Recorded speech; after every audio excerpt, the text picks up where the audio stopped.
Bretto, after an extremely tough 2020 for many, it is so exciting to announce our first in real life event for 2021. Oh, MP, it's an understatement to say we miss connecting with our tribe, but it makes the 2021 Wellness Breakthrough all the more exciting. If you're ready to rebound or to make a comeback and even make 2021 your best year yet, you are warmly invited to join Brett, myself, and an intimate group of like-minded souls at the Wellness Breakthrough from February 5 to 7. Imagine yourself tucked away in the serene Strzelecki Ranges of Gippsland, Victoria. You don't have to cook, you don't have to clean or do anything domestic. We feed you, we accommodate you, we hold the space for you to create your own wellness breakthrough. Whether it's in your health, your relationships, work, life, wealth, spirit, any part of your life, you can expect major transformation at our most intimate event. We'd love for you to join us, but spaces are strictly limited to 20 attendees. And as we record this, we have less than 10 spaces left. For more info, to watch the highlights of previous years and to join us from February 5 to 7 in 2021, go to thewellnessbreakthrough.com.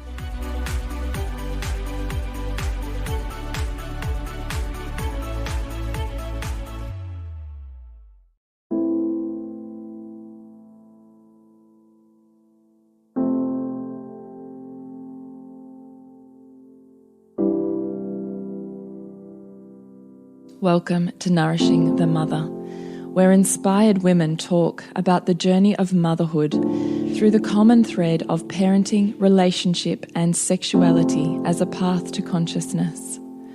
We ask, in what ways can we show up more fully, live more meaningfully, parent more wholly, and love more unconditionally? How can we mine the wisdom from the experiences of our lives and expand into those challenges? If you are here, you care about paving a path of conscious and intentional motherhood, connected with yourself and your gifts, and also illuminating your children in theirs, so we may raise more whole humans who can impact this world in a more humane way. And if you feel like giving a little back to this free content, please become a patron of the show and receive extra member benefits for less than a coffee a month. Or you can leave a review on iTunes and Facebook, all of which helps the podcast keep going and reach more mamas who need this type of tonic for the soul. Head on over to patreon.com/NTM podcast to find out more. We are Julie Tenner and Bridget Wood, and we are so grateful you're here.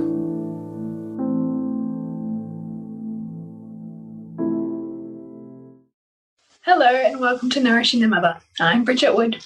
And I'm Julie Tenner. And today's podcast is the 3 keys to manifesting. So last week we looked at what was it to wrap up 2020. This week, we're looking at, in alignment with Amplify with Intention within Soul Driven Motherhood, which is our entire month of workbook and process to get you very clear on your vision and mission and manifestations for 2021. So in this podcast, we want to make sure that you're also getting really fantastic information and value so that you can do it, even if you're not in Soul Driven Motherhood, that you have a beautiful foundation in which to really get clear on how you're co-creating your world for 2021.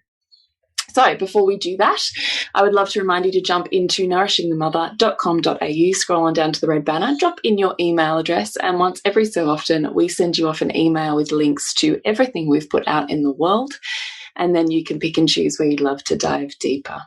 So please join us at nourishingthemother.com.au.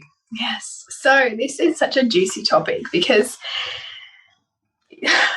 I don't know, 2020, in so many ways threw everybody's manifesting plans right back at them in many ways. If we think about manifestation from the perspective of, you know exactly how it has to look, right? Yeah. But, to those who had travel plans and to those who had, big business plans, or so many people's plans that they would have likely talked through at the beginning of last year really just got thrown, on the cutting room floor.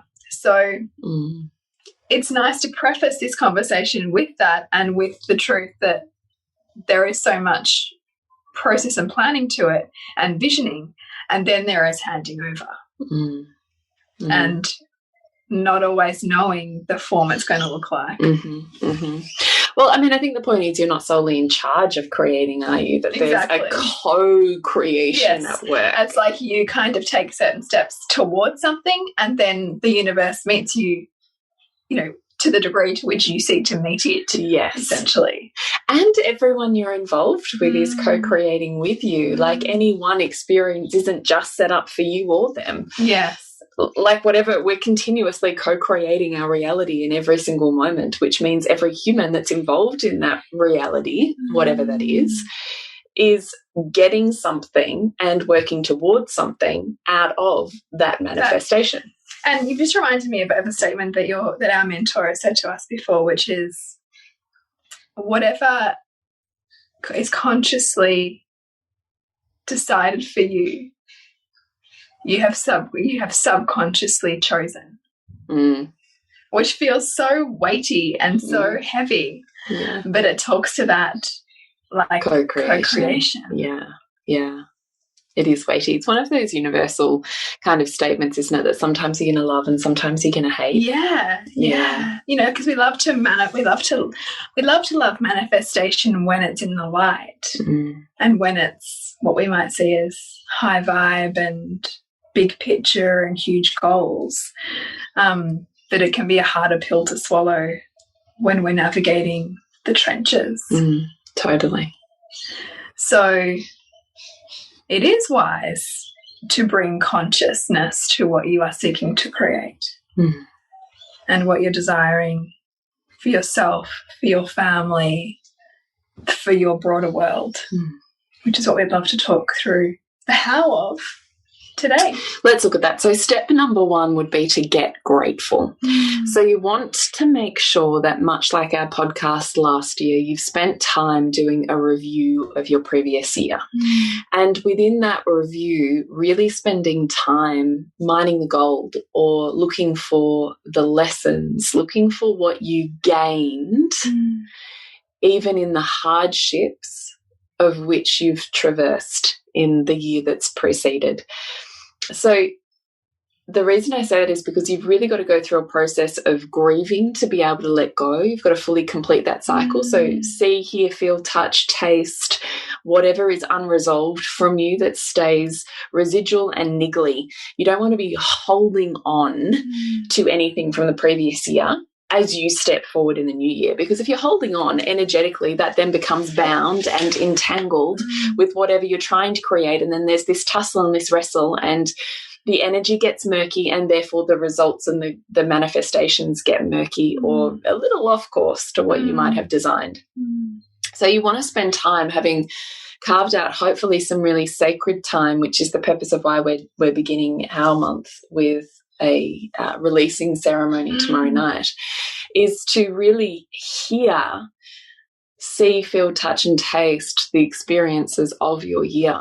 And in doing that, when what is fully seen and fully felt can be fully dissolved. So you've got to really honour yourself, and you can't even rely on anyone else to see you. You've got to see your own suffering, pain, experience. You've got to hear it for yourself. And so often that desire that we can have to be seen by others, by our partner, by our other intimate relationships, is ultimately really us desiring to see ourselves more fully. Right. But it can be hard, and so this is why so hard invitation to do that. Yeah, totally. But I think you can't manifest with clarity if you haven't fully resolved and reconciled your previous year. It's like a bank statement, isn't it? You can't really just move forwards if you haven't reconciled your previous financial year. Yeah, otherwise it's all just all over the place. Yeah, you don't really know where anything is, and all of that. So you've got to reconcile, like an accountant, your year that was, and out of that go, okay, well, these are the things that didn't work. These are the things I'm still holding on to. Let me see how I can be with those so that I can fully release them. What do I need to hear, feel, see, do whatever, to be able to really let them go. And what have I really gained out of this year? What have I really learned? What has become really clear to me? How has it changed my perspectives and the ways in which I view the world? Like, what have I gained out of that year? Regardless of how lessons came to you, if everything is working for us, then everything has a level of insight and wisdom in it. And it's wasted experience if you're not going to pick that up and carry it with you. So I'd really love you to sit with what your previous year's lessons have been. And then when you've sat with what you've gained, we're asking you to take it a step further and do a universal flip on it. What we're asking you to do is all of the things that you perceive were missing, or all of the things that you wish you had, or that you're looking for in 2021, we're asking you to see where do they exist in form, space and time in your year already. So let's say I was desiring a heartfelt relationship with a partner that I wanted to call in. I don't have a partner at the moment. Let's say I really want a deep and meaningful relationship. Then I'm looking for, where do I currently experience the connection or the flow of love and belonging that I would experience out of what I've attached to a relationship? Where am I already experiencing those things in my life in a different area of life right now? I might be experiencing them with my work or my career. I might be experiencing them with my children. I might be experiencing them with my friends, with my pets. Who knows, with potentially a Facebook personality. I mean, who knows? Yeah, and we can easily miss this because what's at play here is this is the law of the one or the many. So nothing is missing, but it's either concentrated in the form of one, which if that's what you're idealizing is through a romantic relationship. You want all of those traits and actions and kind of feelings concentrated into the one. But if you constantly yearn for the one and feel like that one's not there, it's like you're kind of running after it and it's just constantly out of your grasp. But yet if you can look and say, oh, I can see that all of those things that I'm yearning for within that one person are actually dispersed through many different people or forms in my life currently. And therefore I can see that I'm yearning to be felt and heard and seen. Oh, okay, that friend, I know that friend fully sees me when I connect with that friend. And I know that I can feel touched by the ocean. And I know that I can feel warm and held and nurtured by my father. And see that everything that you're desiring is not missing. It's just in a different form. And when we awaken within ourselves the presence of it in our life, it's like the universe then has the permission to bring it closer, because we haven't said that thing I don't have, that thing's outside of me, it's not me, I can't have it. Like there's energetically a resonance now with what we're desiring, because we see that we already vibrate with it. What you appreciate appreciates, doesn't it? This is the whole point of doing this, is to, when you appreciate, that's an abundant mindset. Yeah. And abundance fuels abundance. But if you're all sitting in the lack of, I don't have this thing, it evades me, it doesn't exist in my life, then that is the frequency you're sending out. That is the evidence you will look for, and that is the frequency that will come back to you. Yes. And even if you're considering it simply by our brain and neuroplasticity, like if you consider it as a track, like you're just running the same track. Oh, no, it's not there. Nope, still not there. No, can't see it.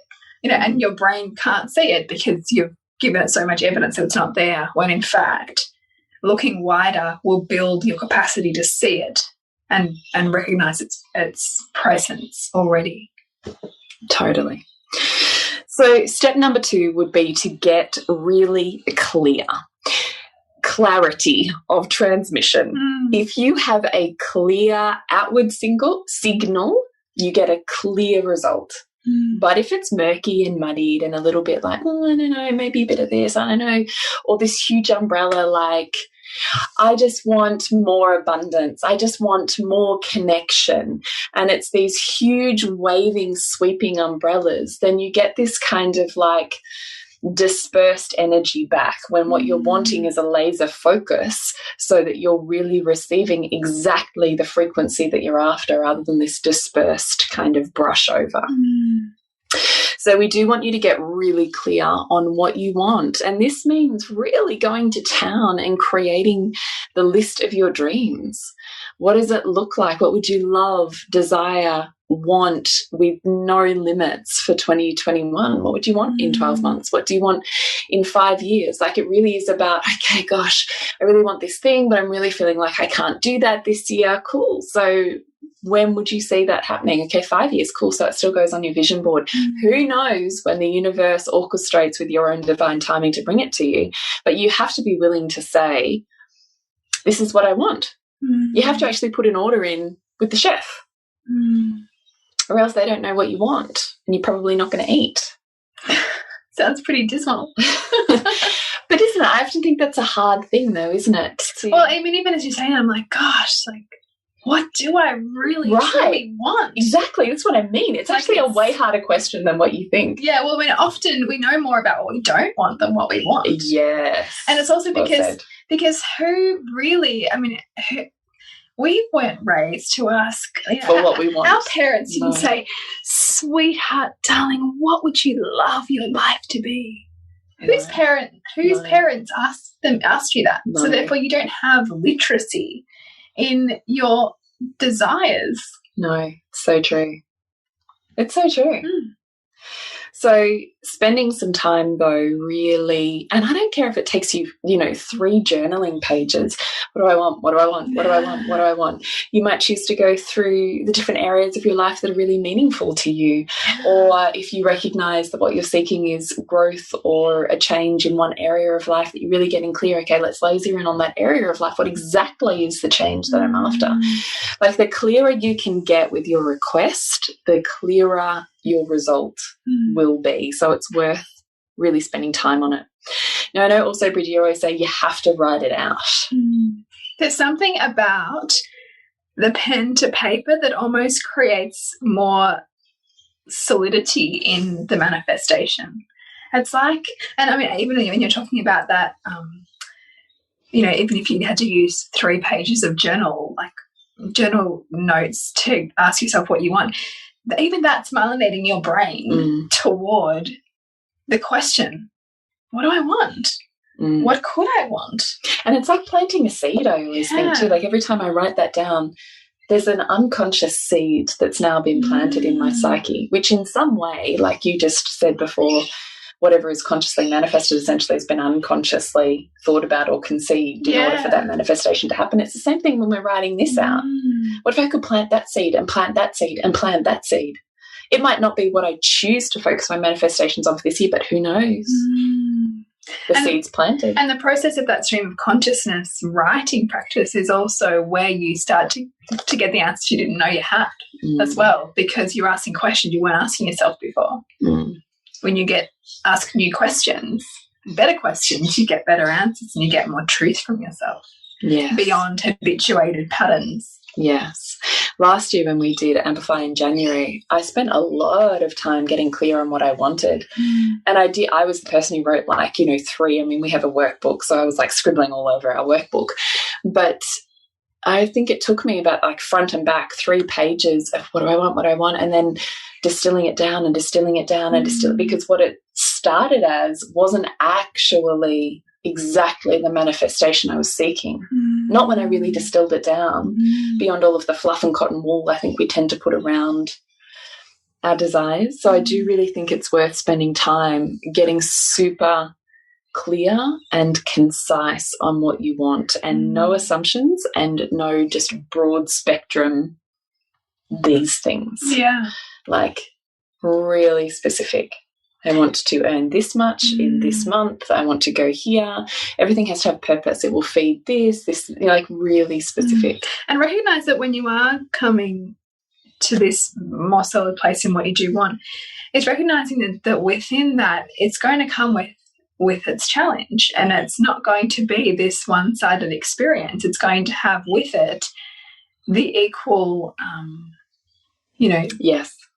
drawback in some ways to Yes. to the great benefits and riches that you might experience. Yeah. I'm really glad you said that, because that was certainly a conversation we had a lot of at the beginning of last year at the same time, was because you have to be careful what you wish for in a certain way, don't you? Because the reality you have is who you are. So if you're seeking to change your reality, you're going to have to change to be the person for whom that reality vibrates in that level or frequency. So whatever you ask for, you better damn well know that you want that bad enough that you're willing to change for it. Because if you're not really willing to change, that thing is not really possible, and probably not the carrot you need to dangle. Yeah, and I mean also too, why it's worth, this is a good point to bring in this concept of New Year's resolutions, which I think are foolish for the most part, because you set yourself up to fail. Because if you're asking yourself to make a change and be something that your life doesn't even demonstrate is who you are right now, then you're setting yourself up to fail. But failure, it's not quite the right word, because actually you were just staying in congruence with who you are. But if you want to change who you are, that habit change can sometimes or often be grueling, because you're literally on the fly. Like, you know, anybody who started an exercise program, you fucking don't want to go to the gym. No. Like, and it hurts. And it hurts, and you want to quit. Or, you know, or if you're like going, I don't know, gluten-free, dairy-free, someone's going to like offer you something amazing and you just want to have it. Yeah. And the test is what's more important at that moment for you. It's not a failure, because you're just going to revert back to whatever your values are. But it's asking you, do you want this bad enough? Are you willing to do the work that's involved in having this? A little like you and I talk about with birth. Like, there's not a good birth fairy. Yeah. Like, there's usually a shit ton of work that goes into that experience, much like someone who doesn't just show up on a marathon on, like, game day and run it. Like, they've done a lot of preparation to be fit to run that. And this is the work to be fit to run the year the way that you desire. I was speaking actually on Christmas Day to my brother-in-law's daughter, so my niece, but not by blood. I'm not sure what you say to that. Is that step niece? I don't even know what the word is for that. I don't even know. Anyway, let's go with niece. And she's a fitness fanatic and niece completely once gorgeous. Removed? I don't know. Anyway, details, whatever it is, I'm cool to go with it. And she just gets up, she's like 25 or something, and she just gets up and just goes for a run. And then, because we're down at the bay, you know, on the coast at the beach, and then, you know, pulls her board off her car and paddle boards, and then arrives back home to have a green smoothie. And I was like watching this like, oh, I remember being that. Yeah. Now I was like, oh God, I don't think I can do that. I said to her, gosh, do you really love running? And she's like, oh, I love it. So we're like, you really love it. Like, you're not even just saying it. you really just enjoy doing it. And she's like, yeah, I like really do. And I said, okay, what is that? Like, how do you get to the point where you just love this level of physical exertion? And she said to me, well, I think it's the fact that you've got to build up to a certain level of fitness. And once you've built up to a certain level of fitness, it gets fun. It's not hard anymore. Right. And then it's fun. And then you don't want to lose it as well, I suppose. You don't want to lose it. And I was like, just as you were saying that now, I'm like, oh, yeah.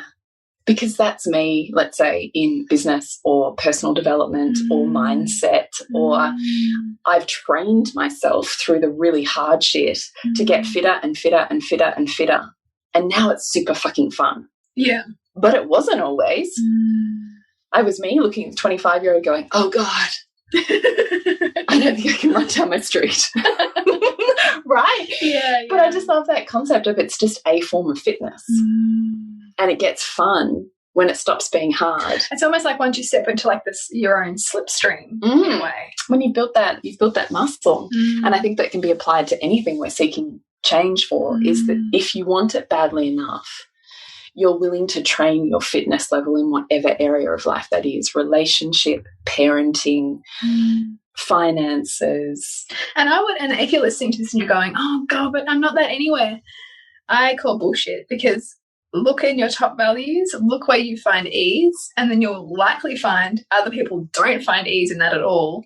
Right. And that is your own slipstream. Like, you've built and trained yourself to operate at a level of mastery in some way, or that you're continuing to practice mastery because, like the runner, yes, you enjoy it. Yes. Like, you get something out of what someone else might go, oh God, really? You know? Yeah, totally. So I would just love for you to think of yourself as the sluggish middle-aged woman looking at the 25-year-old fitness freak and go, which am I right now?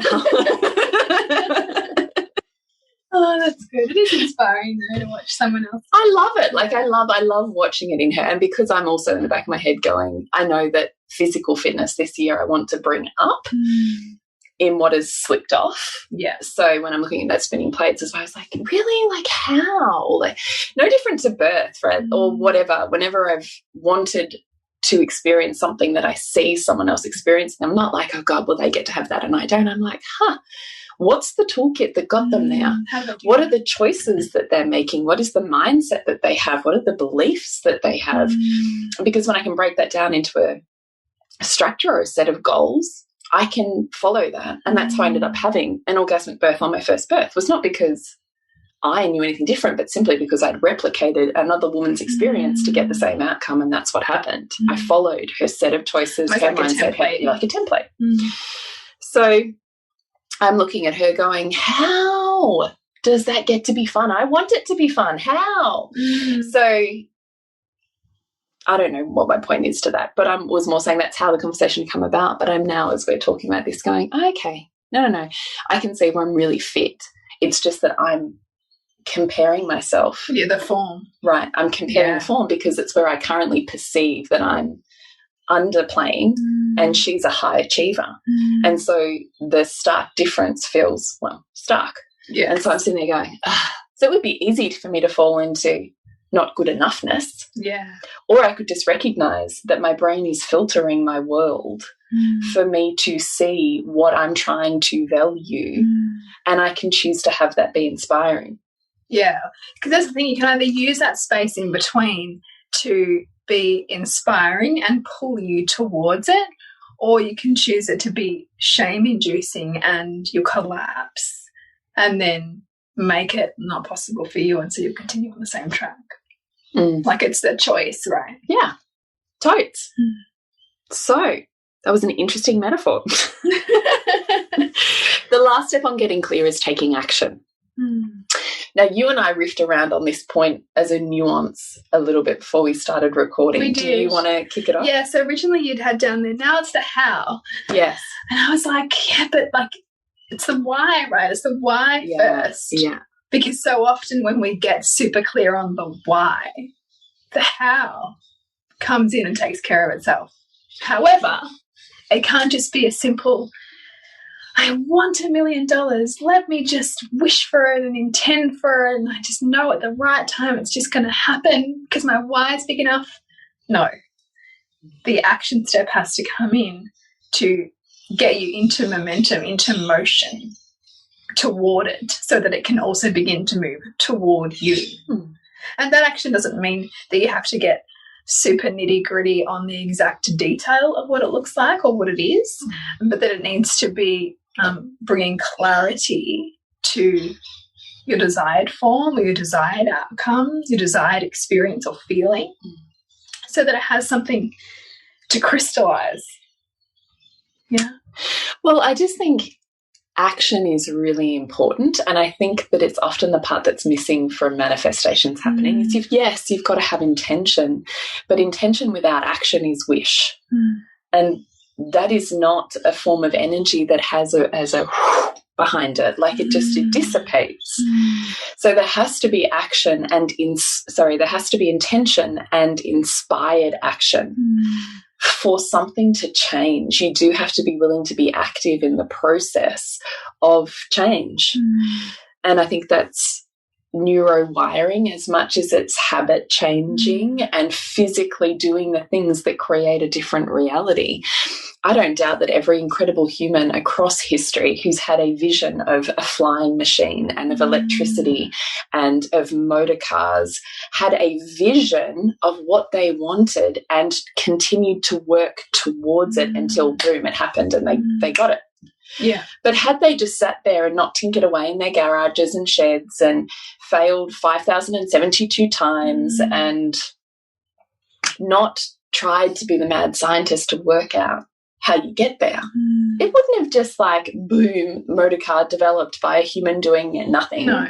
Or boom, electricity coming about by a human just sitting there and just visualizing it. Right. Yeah. So there has to be a level of action that is inspiring and energy giving to you. And I say that with a disclosure that doesn't always mean it's going to feel good. Yeah. Because it can be inspiring and hurt at the same time. But that there's a level of, okay, big girl pants on, here we go, I'm going to change the way I normally do things. And I don't think that manifestations work without a level of that. And it's also so often, I think about this, as you're talking, I'm thinking about this in terms of relationship and also a lot of the stuff that you teach in Queen School. And so much of it is you go first. Yes. But yet we often want to see the evidence first that is safe for us to go first. Yeah, you go first, universe responds. But you need to go first. Yeah. And that's where it can hurt. Yeah. Yeah. And it can hurt just because change, we think we want change. And then it comes down to the nitty-gritty humanness of that. And we fucking hate it and fight it. But look at the last year, how much, humans have resisted all of the, upheaval of our lives because it reflects, our discomfort and resistance towards changing what we come to know as how our life should be. Totally. Like, actually, I was having coffee with my neighbour, Kasha, today, and she was like, the funny thing, I look at your book and I'm like, of course it had to be that book. And I'm like, I know. I literally was thinking that yesterday. Of course it had to be this book. Of course it had to be this cover. Why did I spend so much existential angst for it to be something other than what it was always intended to be? Yeah. Like, that's what I mean by pain, right? Yes. And resistance. Like an almost growing pain. Right. I had to become someone different with different thought processes, a different way of seeing the world. Like, you're a different person on the other side of that book. Yeah. Am I? I don't know. No, I think you like that book being birthed into the world and the difference in how you show up is very clear. Really? Yeah. There's an integration that happened, I think, in the birthing of the book. That's so fascinating for me to hear. Yeah. It's like watching a child grow, when you don't realise that they've grown. Yeah. I feel like it's that. I can't see it. I think there's an integration, like it's kind of it's almost like, how like sediment kind of like settles into like, yeah. It's almost like there's a better, just a more, what's a word for it? A greater kind of knowing. Yes, I do feel that. But that wasn't, that was not there. Like, that was a groundedness, I suppose. Like, it's almost like I've got this body of work that's crystallized now into something, and it's from which I move forward. Whereas before that the angst, I think that it was also represented in how you deliver your teachings as well. Like, all of that had to be played out and then encapsulated in the book for you to then go, I've got this. Yeah, I see that. I feel that. That's true. It's cool. It is cool. But it was shit. Really painful. Really shit to live it. Really shit to live it. Really cool shit now. to live it, but cool now. It's 100% true. It's 100% true. So you just have to decide, when you're clear on what you want, what are the beginning steps and the intermediate steps, goals, if you want to call them that, the stepping stones that start taking you in the right direction. So I remember, years ago, we did Flip Your Finances, and I was saying I really want to get more financially empowered. Finances didn't even register on my values. Like, it somehow murkily sat down at, 10 or 11 but or something. The beautiful thing was, even when we did that, you were still really courageous in staying in your own discomfort long enough to go, I want this. Right. This is what I'm saying with the action steps. Yeah. Is even back then when I'm like, this is really brutal, I set action steps. I was like, okay, so the person who's more financially empowered, what do they do? Well, I started to look, okay, well, they actually talk about money every day. They actually check their bank account every day. They actually know exactly where their money is, where it's going, how much they want to call in, and when they call that money in, where that's going to. Well, shit, Julie, you don't know any of those things. So I literally started there. Okay, that's what a financially empowered person is like. That's who I wish to become. So therefore I have to change my habits to build that in. To be that. Because once I'm that, then the rest just aligns with that, right? So that began, right, I'm changing bank accounts, did the Barefoot Investor, set up all of so I knew exactly where our money was going. And as soon as I knew where it was going, I was like, holy shit. There's now money I get to consciously choose where I put without changing anything else. There's, in inverted commas, spare money. It's like a superpower. It's like, it's amazing, right? And then it was, okay, I'm really working on this area of life, so I'm going to stop reading all of the books on relationship, spirituality, consciousness and parenting that largely take up the sum of my reading time. And I'm only allowing myself to read money books. And I'm not allowed to read one of the books that I really want to read until I've read a money book. And I would alternate them. So it was like a little bit of a reward for myself. But reading a money book was really hard. Like my subconscious just wanted to collapse. Like I can remember just struggling to stay awake for a single page. And then I built up to 3 pages. Oh, my God, I made it through 3 pages. And then it would be like a, mini summary within a chapter. Wow, I just read a mini summary. And then it was a chapter. Oh, my God, I loved that chapter. Give me more. And I was like, oh. It's so cool. This is how it stretches. But if I didn't consciously say, I want that, therefore I need to be this, therefore I'm going to pattern change these things about me in my day-to-day life, which is where change happens, not in the huge leaps in the day-to-day actions. If I didn't do those action steps, I wouldn't end up there. So that's what I mean by action. It's a great example. It's a great example. Well, because I can so clearly call to mind what that felt like to just just literally want to go to sleep instead of read. Like that's how intense our protective mechanisms are around our identity and psyche. Like we just want to go unconscious. Yeah. Like the animal that wants to shrink from the predator. Yeah. And I didn't want to know. And it was fraught with angst and I hated it and I had to understand new language that I didn't know, let alone what it meant. I just didn't even know what the word was. So it was like this enormous growth process. So I had to ask myself at each step, I'm not eating the elephant in one hit. I'm just biting it off. Start at step 1 and just keep chugging. Like that's what a goal setting is. Yeah. So I think that when we're starting out, getting clear intentions. And to make it bite-sized like that so it's not overwhelming. Because if it feels overwhelming, you won't do it. You won't do it. No way. I always ask myself that, okay, how this is not feeling good, how can it feel good? What would help me here? To make it possible. Yeah. Yeah. Yeah. So cool. And the last step, the keys to manifesting, might seem a little bit counterproductive, but then you have to let it go. It's like blowing a dandelion. You remember when you used to blow the wishes to the fairies or to whoever, you make your wish and you're holding on to it and then you blow it out into the world and you watch it fly on the breeze and you just think, I hope it makes it to where the fairies live. You just have to let it go. Like the way that the little dandelions ride the breeze. You have to know that it's enough for you to get clear, set the intentions, say you're going to stay on track or keep yourself on track by daily intentions or daily actions towards becoming the person, but you tuck those things away and you just let the universe decide the how.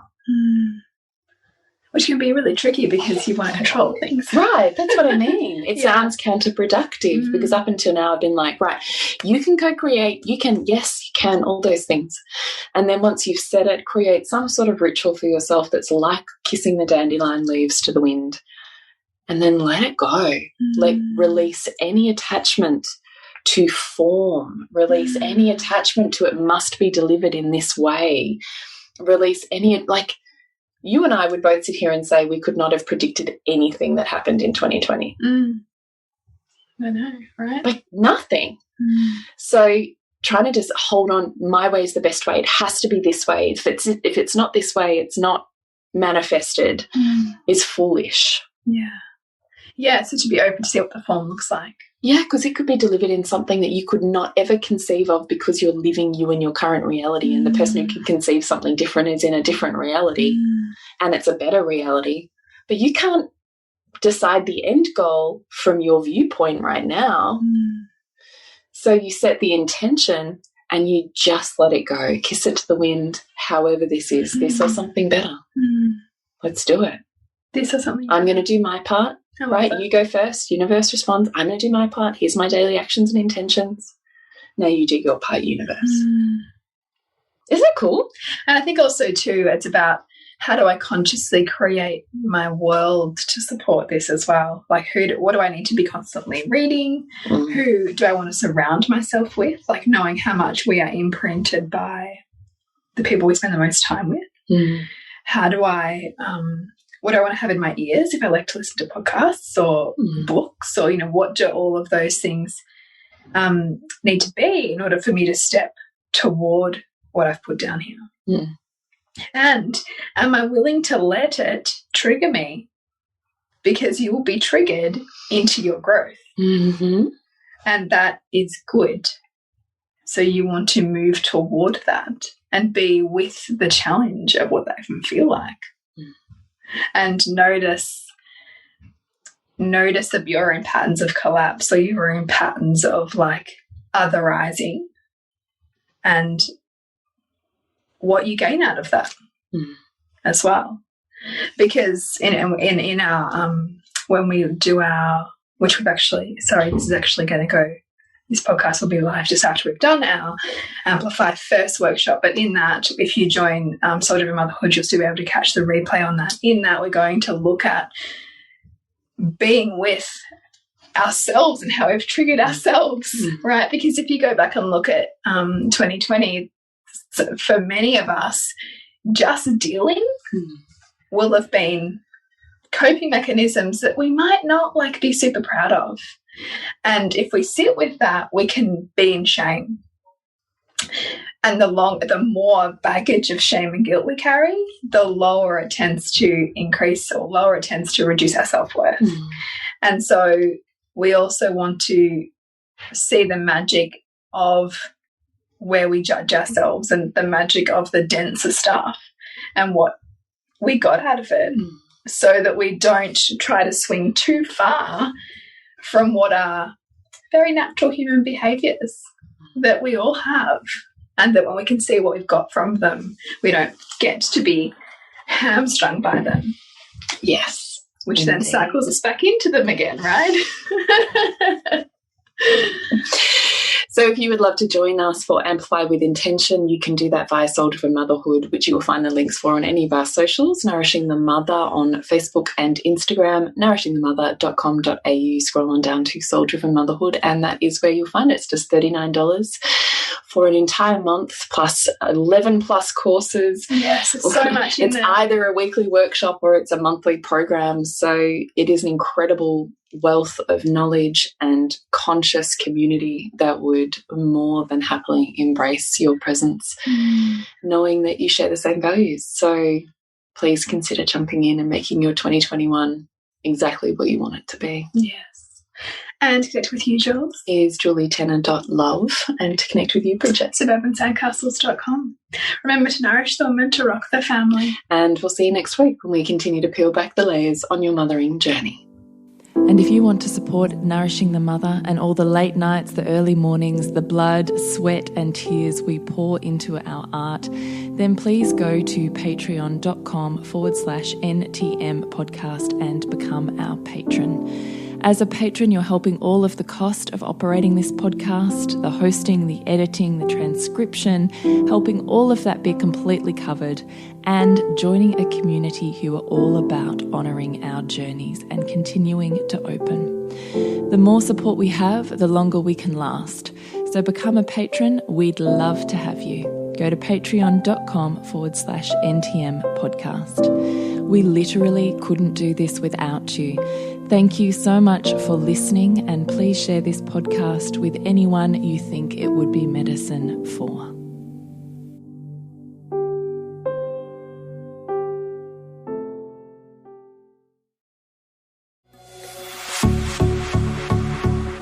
This has been a production of TheWellnessCouch.com. Check us out on Facebook and join in the conversation on Facebook.com/TheWellnessCouch. Subscribe to each show on iTunes and check us out on Twitter.